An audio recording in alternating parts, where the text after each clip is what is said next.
البدع والأهواء، أهل البدع العقائدية وأهل البدع السياسية. نقول بيننا وبينكم السلف، بيننا وبينكم الكتب، كان فيقول البدع بيننا وبينكم.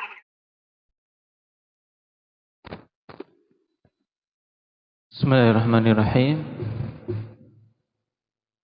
Alhamdulillah hamdan katsiran thayyiban mubarakan fih kama yuhibbu rabbuna wa yardah. Asyhadu an la ilaha illallah wahdahu la syarika lah wa asyhadu anna Muhammadan abduhu wa rasuluh sallallahu alaihi wa ala alihi wa ashabihi wa man tabi'ahum bi ihsanin ila yaumiddin. Amma ba'd. Pembahasan kemarin menjelaskan tentang perkataan Tahawi wa ahluhu fi aslihi sawa. Yang dimaksud dengan Tahawi ini apa? Yang dimaksud oleh Imam Tahawi dengan pernyataan ini apa?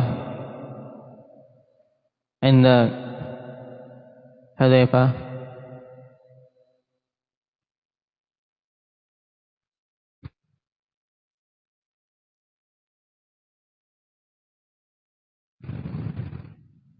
Baik, menurut Tahawi bahwasanya ahlul iman pada asal keimanannya sama.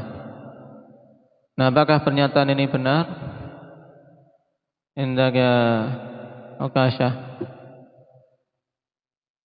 pernyataan ini benar atau tidak? Bahwasanya asal keimanan pada setiap orang itu sama? Tidak. Nah, dan yang benar apa? Berbeda-beda, bertingkat-tingkat. Tapi pada asal keimanan sudah terjadi ada perbedaan. Nah, tapi pembenaran yang ada pada sahabat ini merupakan asal iman, berbeda dengan apa yang ada pada generasi-generasi setelahnya. Nah, dan kemarin dijelaskan bahwasanya yang paling berpengaruh pada keimanan seseorang atau berpengaruh pada keselamatan seseorang di akhirat, yaitu pada permasalahan imannya, sesuatu yang ada di hatinya. Maka ini paling penting untuk diperhatikan, karena kalau perkara yang di hati ini bagus, maka akan bagus yang lainnya biidznillahi tabaraka wa ta'ala. Kemudian kata beliau, wa hakadzal aqlu ayallah. Nabi Al-Is mengatakan demikian pula akal. Fa innahu yaqbalut tafadul, karena sesungguhnya akal itu bisa menerima apa? Tafadul, perbedaan tingkatan-tingkatan keutamaan. Wa ahluhu fi aslihi sawa, dan para pemilik akal itu pada asal akalnya sama. Mustawuna fi annahum muqala,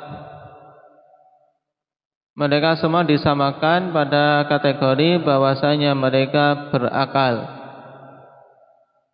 Ghairu majanin, bukan orang-orang gila.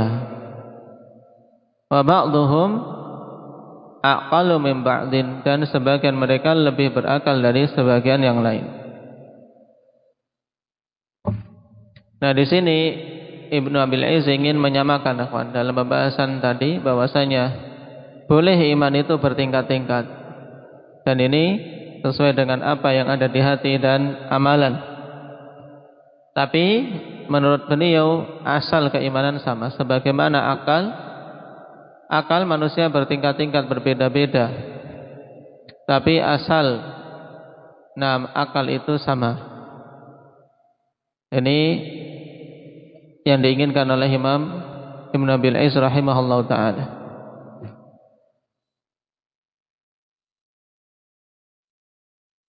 Taib, dan yang rajih tidak bisa kita samakan antara keimanan dengan permasalahan akal. Qala wa kadzalikal ijab wat tahrim.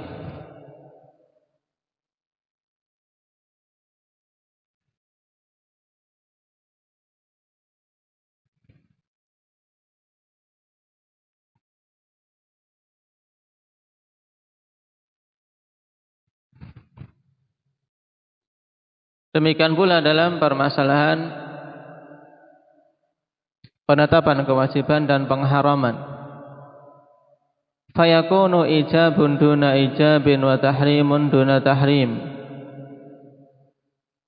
Nah, sehingga ada penetapan kewajiban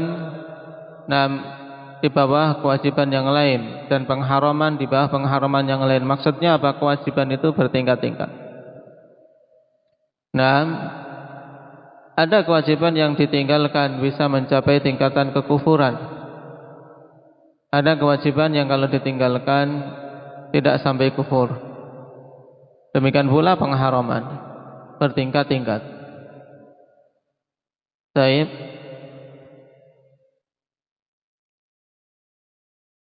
Syekhul Islam rahimahullah ta'ala mengatakan dalam fatwa beliau,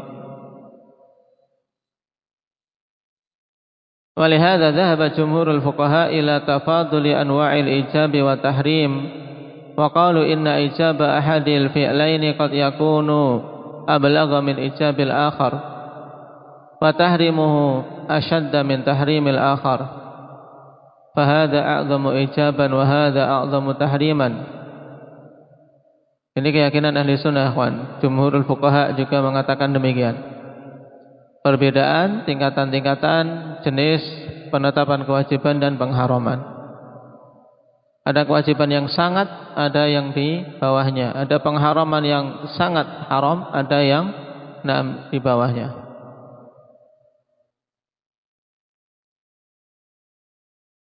Baik.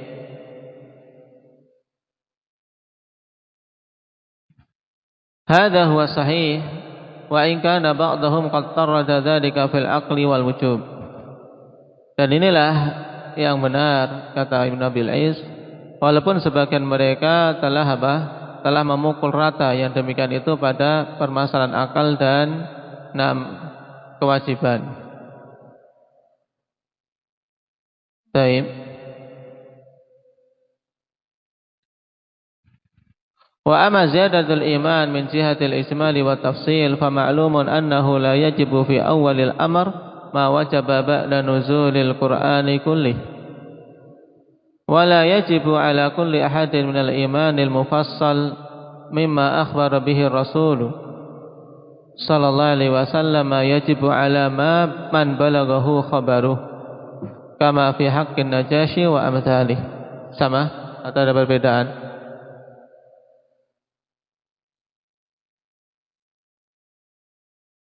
Mufassal atau mufaddal?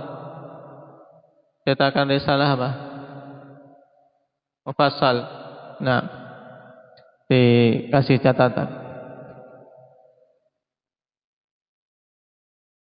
Adapun tambahan keimanan dari sisi ijmal dan tafsil secara global dan perincian tentang masalah bertambahnya iman,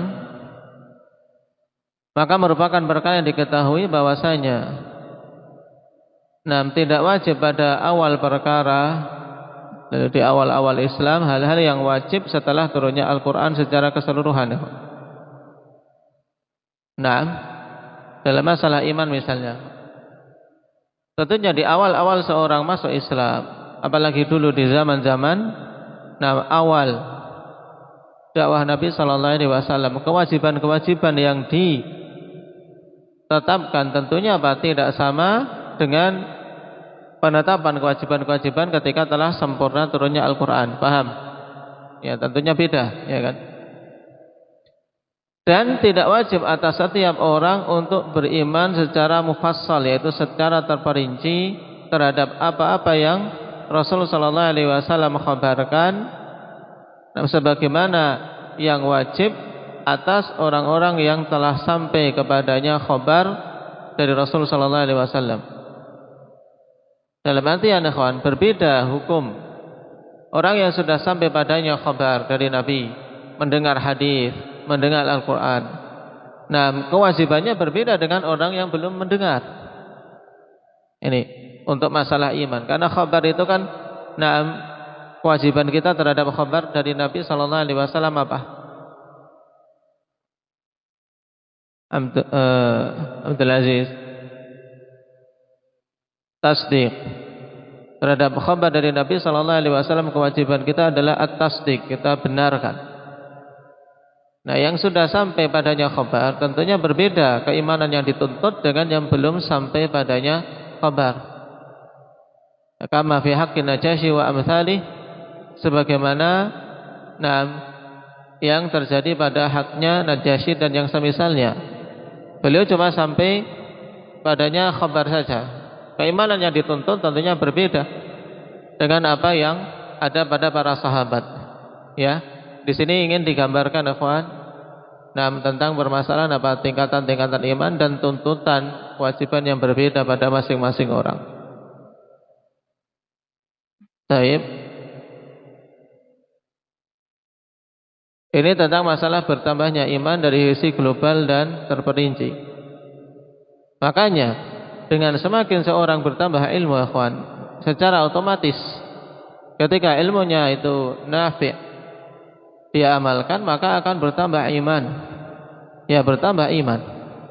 Karena semakin banyak hal-hal yang dia ketahui dari khabar-khabar Nabi sallallahu alaihi wasallam maupun khabar-khabar Allah Subhanahu wa taala. Makanya sungguh di antara upaya untuk menaikkan iman dan menambahnya ya dengan apa? Talabul ilm. Oleh karena itulah sangat benar apa yang dikatakan oleh Mu'adz bin Jabal radhiyallahu anhu ketika mengajak ke majelis ilmu, mengatakan ijlis bina nu'min sa'atan. Mari duduk bersama kami untuk menambah keimanan sejenak.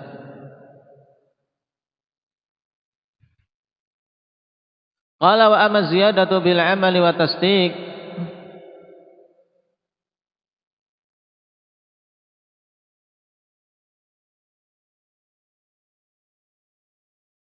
al-mustalzimu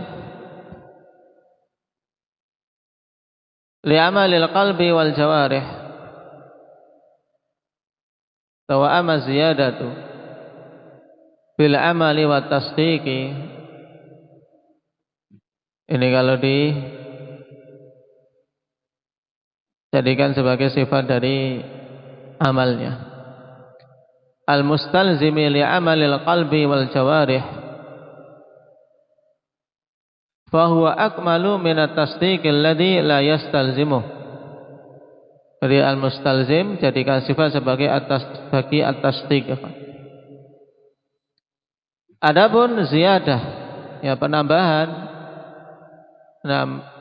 iman dengan masalah atau dengan sebab amal dan pembenaran yang melazimkan adanya amalan hati dan amalan anggota badan, maka tentunya itu lebih sempurna daripada pembenaran yang tidak melazimkan terwujudnya amalan hati dan anggota badan.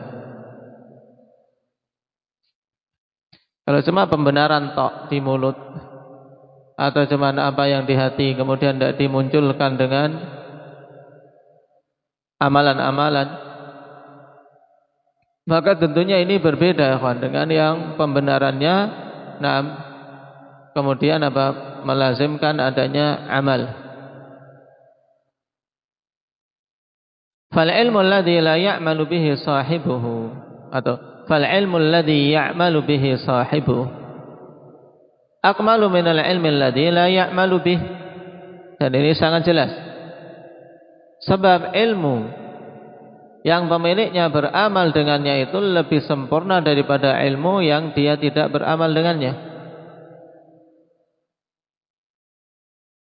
Nah, dari sini kita ketahui fa idza lam yahsulil lazimu dalla 'ala dha'fil malzum. Nah, perhatikan ungkapan ini antara lazim dan malzum.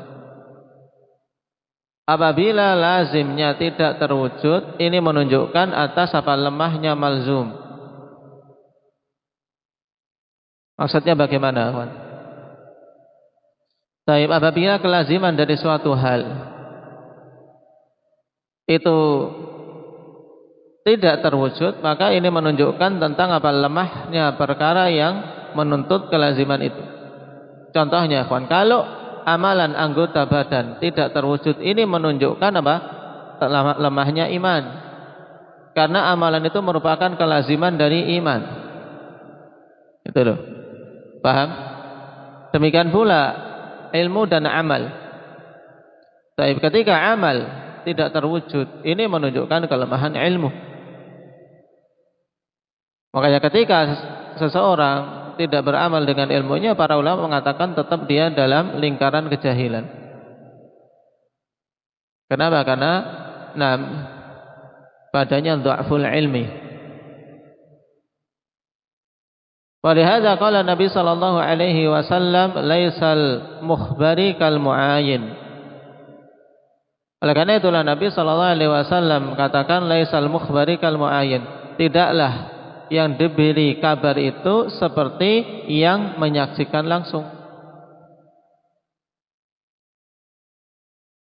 Nah, dari sini kita ketahui ya kawan, sebenarnya ini pun akan menunjukkan bahwasanya asal keimanan itu apa? Pasti berbeda-beda. Paham enggak? Karena keimanan orang yang menyaksikan langsung, ya, tingkatan pembenarannya itu berbeda dengan orang yang sedang diberi kabar. Ya, cuman diberi kabar tok. Beda enggak? Beda. Yang menyaksikan langsung ketika dia meyakini membenarkan itu pembenaran yang sangat kuat. Sebagaimana yang ada pada para sahabat karena menyaksikan langsung bagaimana pengamalan Nabi dan bagaimana turunnya wahyu kepada Nabi sallallahu alaihi wasallam pada beberapa kondisi. Sedangkan kita hanya diberi kabar, diberi berita. Makanya diberi kabar itu tidak sama dengan yang menyaksikan langsung. Baik. Dan hadis laisal mukhbari kal muayyan, hadis yang sahih dikeluarkan oleh Ibn Abi Hatim rahimahullah ta'ala, juga Al-Bazzar, juga Ibn Hibban dan yang lainnya, dari sahabat Abdullah bin Abbas radhiyallahu anhuma, disahihkan oleh Syekh Muqbil rahimahullah ta'ala dalam As-Sahihul Musnad.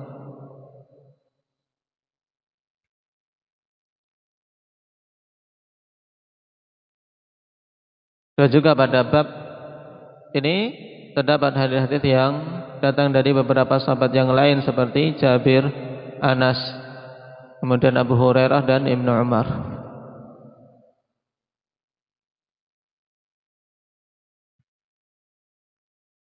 Baik.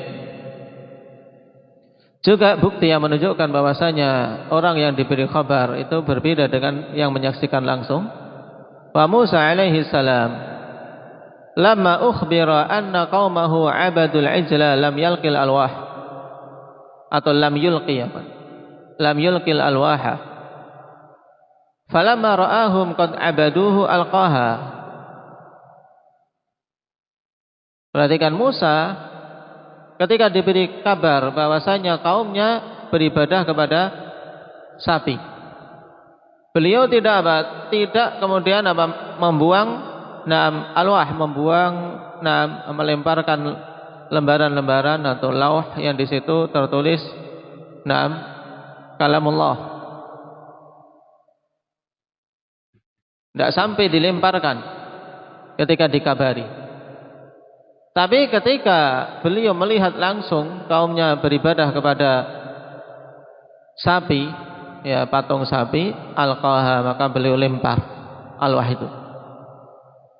Nah, ini menunjukkan kalau orang yang dikabari itu berbeda tentunya dengan yang menyaksikan langsung dari sisi kekuatan iman yang ada. Walaysa dzalika li syakki Musa fi khabarillah lakinnal mukhbara wa in jazama bi sidqil mukhbir faqad la yatasawwarul mukhbara bihi al-mukhbar bihi fi nafsihi kama yatasawwaruhu idza ayana. Dan apa yang dilakukan Musa ini bukan berarti ketika diberi kabar oleh Allah bahwasanya kaumnya itu beribadah kepada patung sapi karena syak kemudian tidak sampai melempar alwah yang ada di tangannya. Baik. Bukan karena keraguan terhadap kabar dari Allah, akan tapi perkara yang dikabarkan walaupun beliau telah meyakini tentang kejujuran, demikian pula kebenaran yang mengkabarkan, tapi terkadang tidak tergambarkan. Nah, apa yang dikabarkan itu pada dirinya, tidak tergambarkan parahnya, tidak tergambarkan betapa buruknya. Tapi ketika melihat langsung beda sudah. Sebagaimana tergambarkannya ketika beliau melihat langsung bagaimana kaumnya beribadah kepada sapi. Kama qala Ibrahim al-Khalil salawatullahi ala nabiyyina Muhammadin wa alaihi, Rabbi arini kaifa tuhyil mauta, qala awalam tu'min, qala bala walakin liyatma'inna qalbi. Nah, Ibrahim meminta kepada Allah, wahai Rabbku, tunjukkanlah kepadaku bagaimana engkau menghidupkan yang mati. Maka Allah katakan, tidakkah engkau beriman? Maka Ibrahim menjawab, tentu ya Allah aku beriman, akan tetapi agar hatiku ini menjadi tenang, yaitu semakin kuat keimanannya. Baik.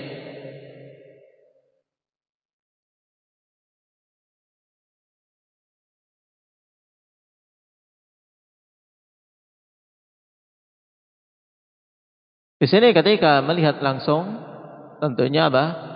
Tentunya berbeda, ikhwan. Makanya tingkatan keyakinan ikhwan fillah ini pun bertingkat-tingkat. Baik. Ketika awal Ibrahim beriman kepada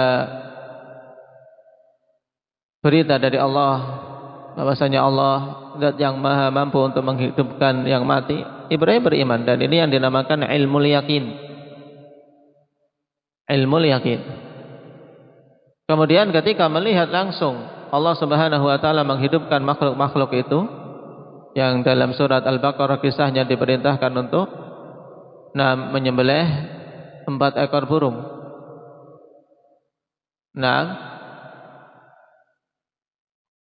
Itu yang dinamakan dengan ainul yakin, ketika melihat langsung dengan mata beliau.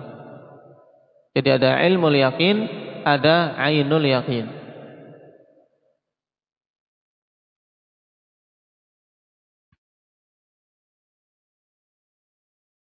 Wa aidan faman wajaba alaihi al-hajj wa zakatu mathalan, yajibu alaihi min al-imani an ya'lama ma umira bih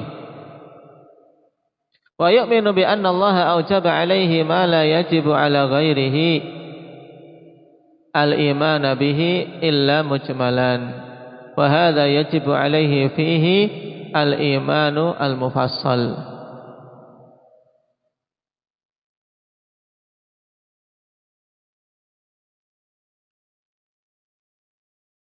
Saya perhatikan, dan juga kawan perhatikan. Sekarang yang juga menunjukkan bahwasanya keimanan yang dituntut itu berbeda-beda sesuai dengan apa? Sesuai dengan kewajiban yang diembannya. Siapa saja yang wajib atasnya haji dan zakat sebagai contoh, maka wajib atasnya keimanan untuk dia mengilmui apa yang diperintahkan tersebut.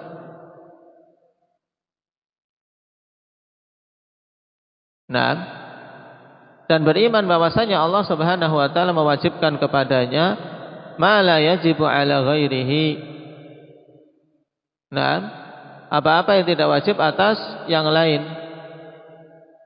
Ma la yajibu ala ghairihi al-imanu bihi, yang tidak wajib atas yang lainnya untuk beriman dengannya. Al-iman sebagai fa'il saja, bagi yajib. Ma la yajibu al-imanu bihi ala ghairihi illa mujmalan. Nah, ini kalau diurutkan. Jadi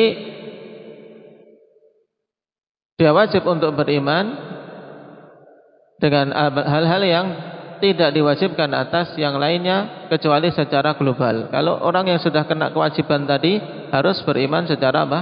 Mufassal, secara rinci. Nah,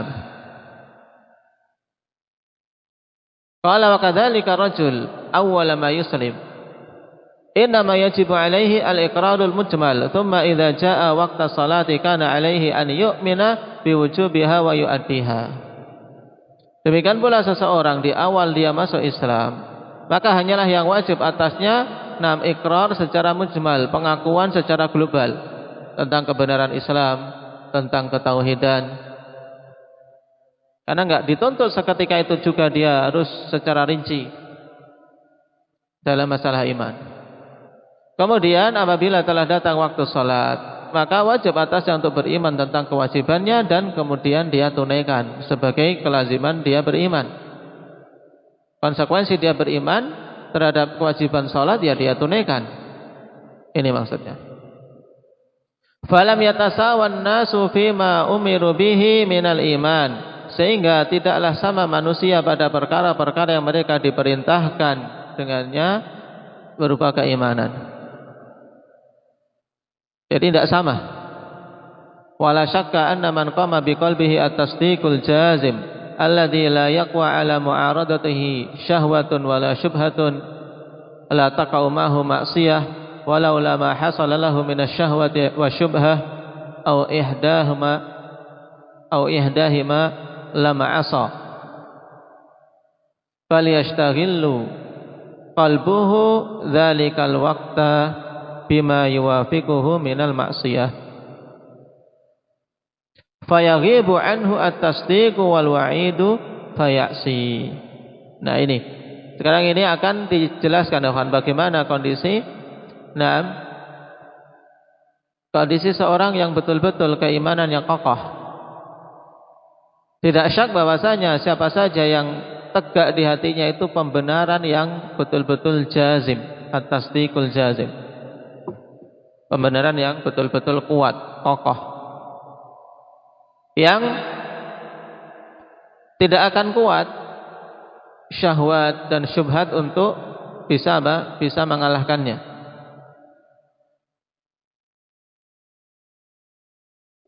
La taqa'u ma'ahu ma'siyah, sehingga tidak akan terjadi bersama dengan kuatnya pembenaran itu kemaksiatan.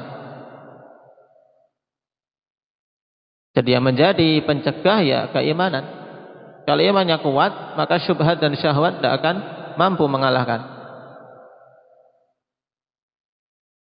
Dan kalaulah bukanlah apa-apa yang muncul ya pada orang itu berupa syahwat dan syubhat atau salah satu dari keduanya, maka tentunya dia tidak akan bermaksiat.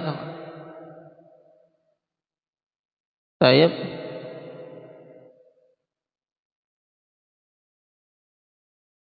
Bahkan kalau sampai datang syubhat dan syahwat, terjadi yang kemudian menggeser sedikit dari keimanan, sehingga terkikis dari keimanan, maka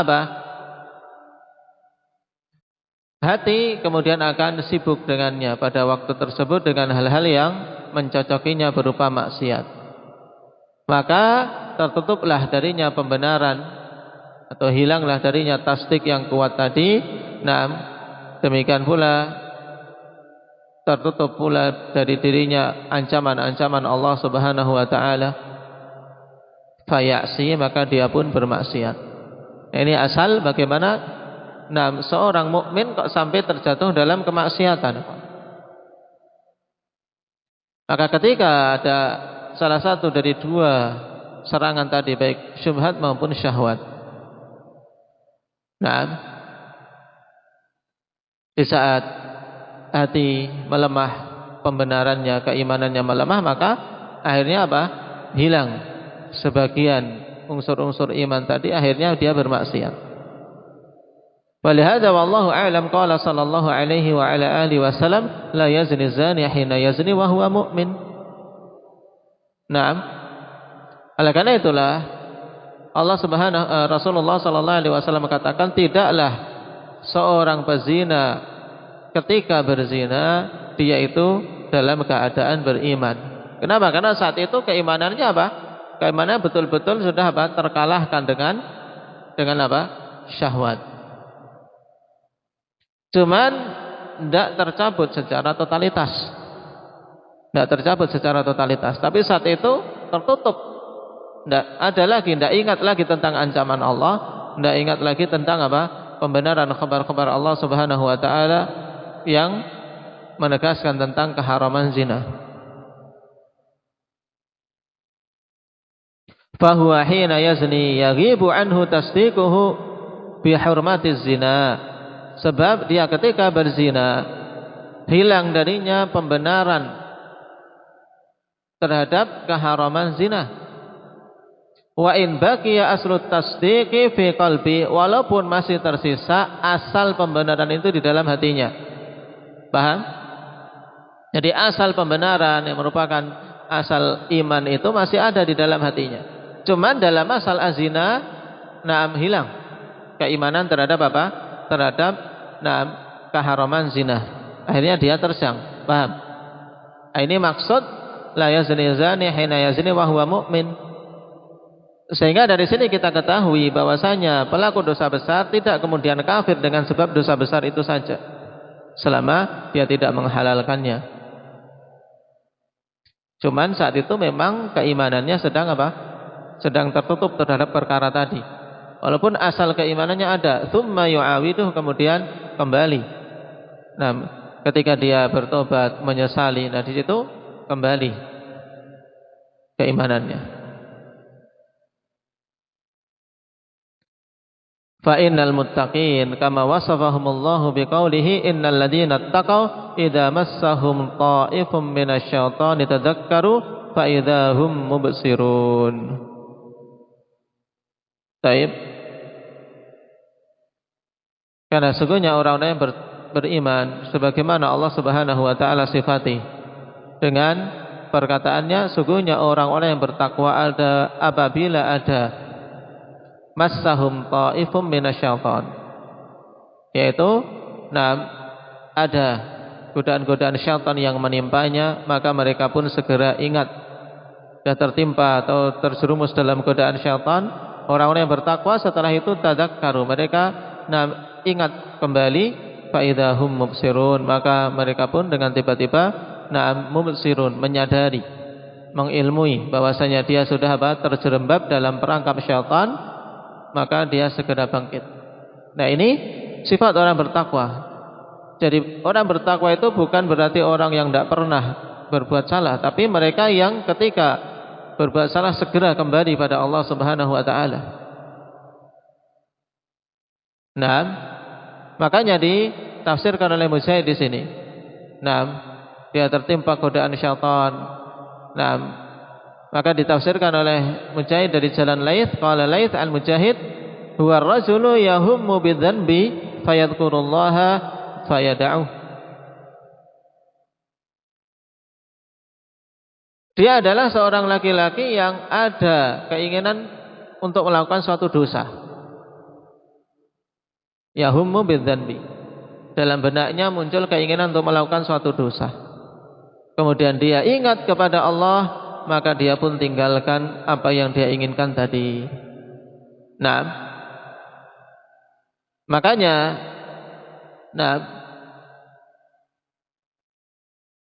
seorang ikhwan fillah sangat penting untuk senantiasa menjaga dirinya agar ingat terhadap Allah Subhanahu wa taala. Qala wasyahwatu wal ghadabu mabda'us sayyi'at fa idza absara raja'. Dan syahwat serta kemarahan itu merupakan awal dari keburukan-keburukan.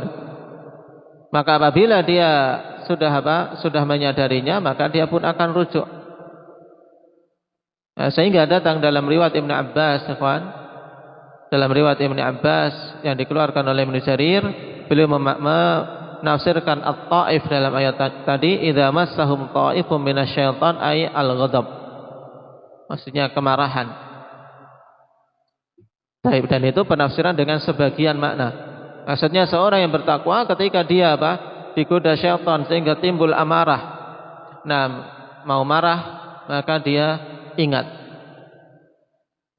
Kemudian tidak melampiaskannya pada perkara-perkara yang diharamkan. Tsumma qala ta'ala wa ikhwanuhum yamuddunahum fil ghayyi tsumma la yuksirun. Dan teman-teman atau saudara-saudara syaitan, nah, maka syaitan mengulur mereka di dalam penyimpangan sehingga mereka tidak mampu untuk untuk melihat kesalahan itu sebagai kesalahan dan tidak mampu rujuk. Ay wa ikhwanu syayatin tamudduhum syayatin fil ghayyi la yaksum thumma la yaksirun atau thumma la yuksirun. Maksudnya bahwasanya saudara-saudaranya syaitan, syaitan mengulur mereka, diulur terus, digoda terus, fil ghayyi di dalam penyimpangan. Kemudian mereka tidak mampu untuk meninggalkannya, tidak bisa kembali lagi, tidak bisa menahan, terseret terus. Wal'iyadu billah. Qala Ibnu Abbas radhiyallahu anhu,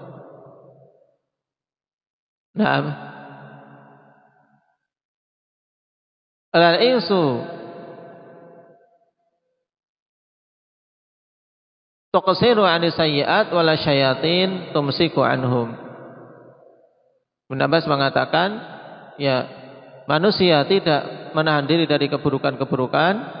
Nah, demikian pula syaitan tidak menahan diri dari menggoda mereka. Jadi semuanya terus. Manusianya tidak berhenti dari keburukan dan syaitan tidak berhenti dari menggodanya. Taib. Wa idza lam yubsir baqiya qalbuhu fi 'ama.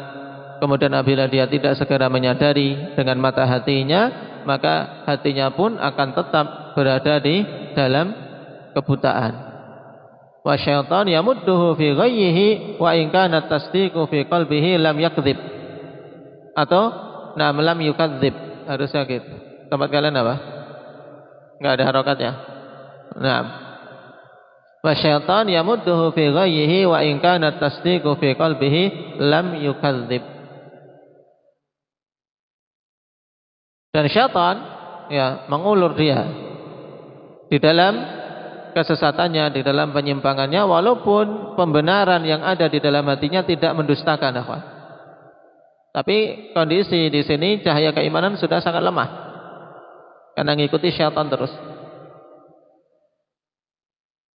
Fadzalika nur wal ibsaru wa tilkal khasyatu wal khaufu takhruju min qalbi. Sehingga cahaya dan penglihatan mata hati itu serta rasa takut kepada Allah Subhanahu wa taala akan keluar dari hatinya. Akan keluar dari hatinya. Wa hadza kama anna al-insan yughmidhu 'ainahu fala yara wa illam yakun a'ma. Nah, ini juga penalaran yang bagus, ya, kawan. Ada asal keimanannya tapi dia buta karena mengikuti godaan-godaan syaitan terus. Dan inilah sebagaimana manusia, kawan. Manusia ketika dia membutakan matanya, memejamkan matanya, dia pejamkan matanya, dia tidak akan melihat. Dia pejamkan mata, tidak akan melihat walaupun dia tidak buta. Dia orang yang punya mata untuk bisa melihat. Tapi ketika dia pejamkan matanya, tidak digunakan untuk melihat, mana bisa melihat? Tidak melihat. Fakadzalikal qalbu, demikian pula hati. Bima yaghshahu min rainil dzunub. Fala yubsirul haqqa wa illam yakun a'ma ka'amal kafir. Demikian pula hati, akhwan. Disebabkan apa-apa yang menimpanya berupa kotoran-kotoran dosa, maka dia tidak akan mampu melihat kebenaran dengan jelas, walaupun dia tidak buta sebagaimana butanya orang kafir. Hatinya tidak buta, tapi sudah tidak mampu lagi. Sulit sekali untuk melihat kebenaran. Kenapa? Karena tertutupi oleh kotoran-kotoran dosa. Nah, dari sini kita bisa mengetahui ya kawan. Nah, tingkatan-tingkatan manusia dari sisi keimanannya ini. Bukan berarti kemudian orang yang terjatuh dalam dosa langsung kafir sebagaimana orang-orang Khawarij, tapi tidak pula seorang yang terjatuh dalam dosa kita hukumi sempurna imannya sebagaimana yang dikatakan oleh orang-orang Murji'ah. Tetap dosa itu berpengaruh pada keimanan. Wa jaa'a hadzal ma'na marfu'an ila Nabi sallallahu alaihi wa ala alihi wasallam annahu qala idza zana al-'abdu nuzi'a minhu al-iman wa idza taba u'ida ilaih. Dan datang makna ini secara marfu' pada Nabi sallallahu alaihi wasallam bahwasanya beliau bersabda, apabila seorang hamba itu berzina maka tercabut darinya keimanan, karena memang saat itu sudah gelap. Ya, sudah gelap, tidak lihat lagi. Cahaya keimanan ya keluar. Walaupun asalnya masih ada. Kemudian apabila dia bertobat dikembalikan lagi padanya. Na'udzubillahi min dzalik.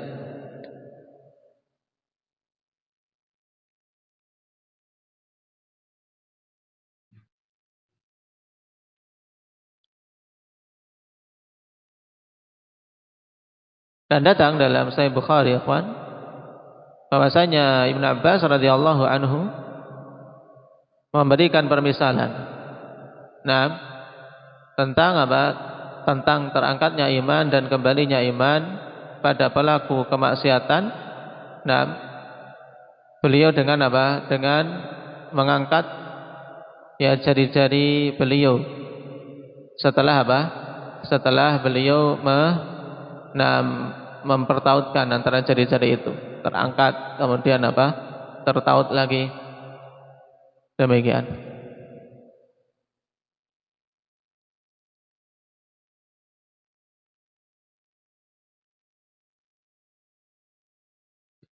Dari sini kita ketahui perbedaan kebutaan yang ada pada pelaku kemaksiatan dengan kebutaan yang hakiki yang ada pada orang-orang kafir. Dan apa yang dijelaskan ini sebenarnya menguatkan pendapat ahli sunnati wal jamaah yang menyatakan bahwa asal keimanan pun sudah bertingkat-tingkat, tidak sama. Berbeda dengan apa yang disebutkan oleh Imam Tahawi rahimahullah ta'ala dalam matannya, maka dipahami dengan baik. Naktai bihada subhanakallah wa bihamdika asyhadu an la ilaha illa anta